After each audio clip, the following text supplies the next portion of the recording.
Assalamualaikum warahmatullahi wabarakatuh. Baik teman-teman di mana saja berada.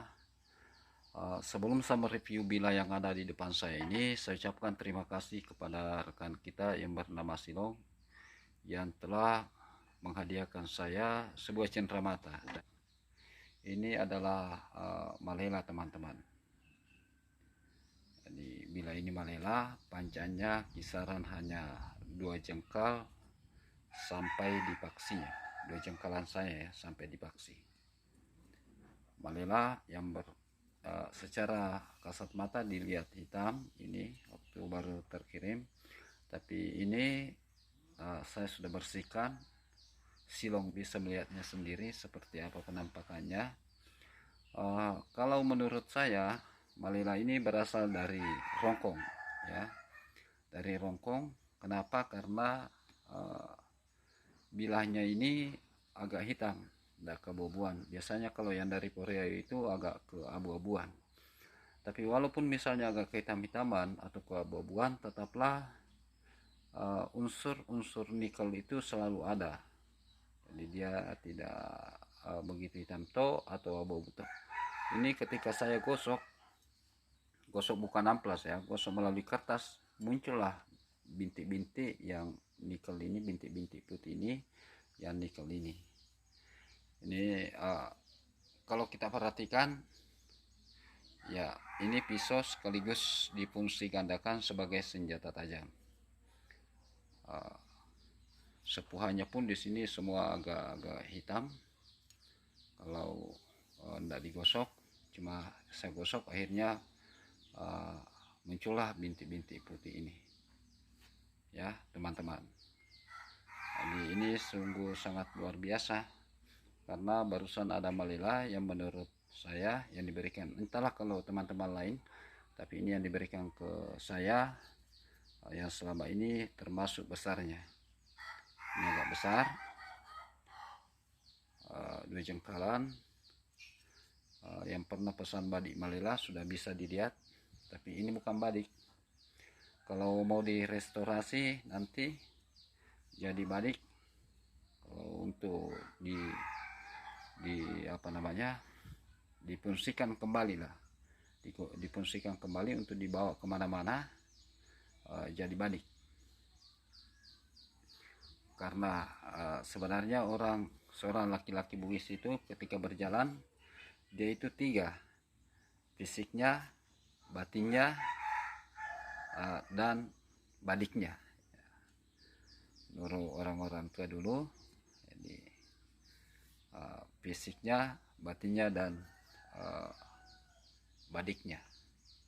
Badik senantiasa menjadi teman kemanapun dia pergi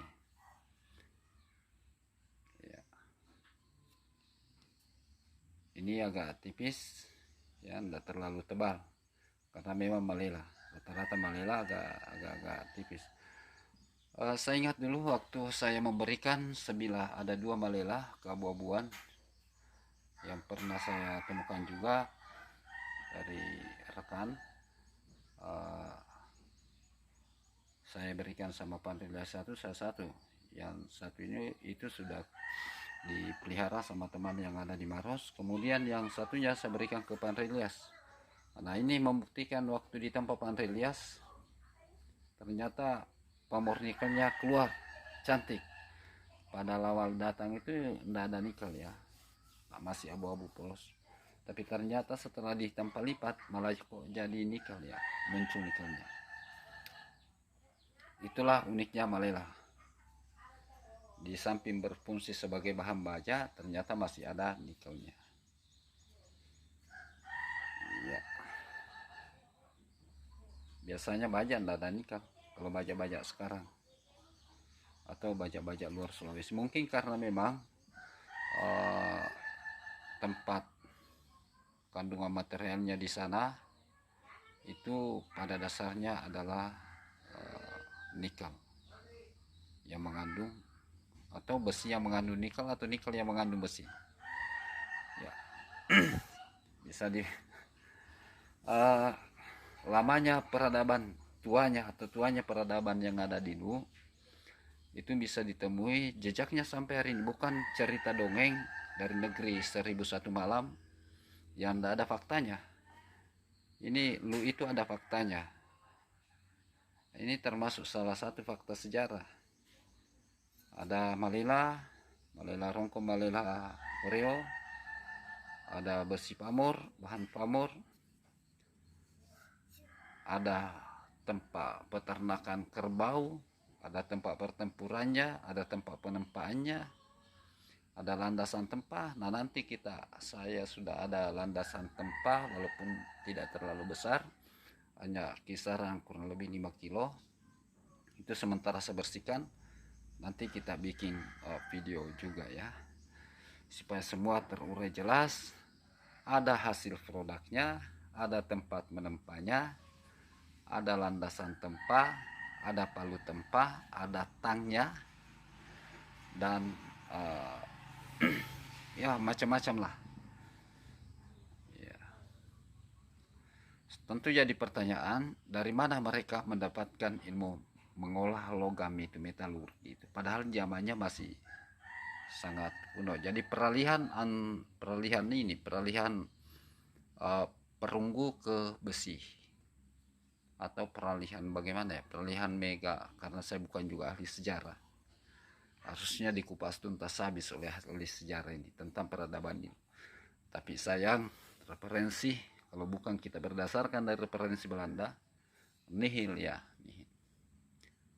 nihil data-data yang kita dapatkan, baik itu tembikar, kain, anyaman, rotan-rotan, bila-bila pusaka, tombak, pedang atau kalewang, badik, keris, pamor-pamornya juga, itu semua ada referensinya di sana. Malah yang di dalam ini kurang sekali, terutama dalam bentuk buku. Yang banyak itu ya kita hanya bisa belajar dari hasil temuan-temuan. Saya kira luar biasa teman-teman. Indonesia begitu ya. Peradaban juga di Sulawesi itu tidak kalah dengan peradaban di daerah lainnya.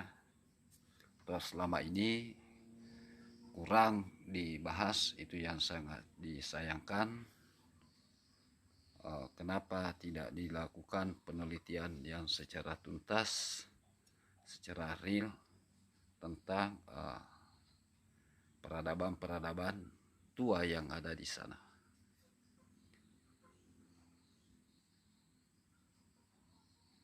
Ya, terima kasih yang sudah menonton video singkat ini. Dukung terus channel ini dengan cara like dan subscribe. Salam budaya, salam pusaka.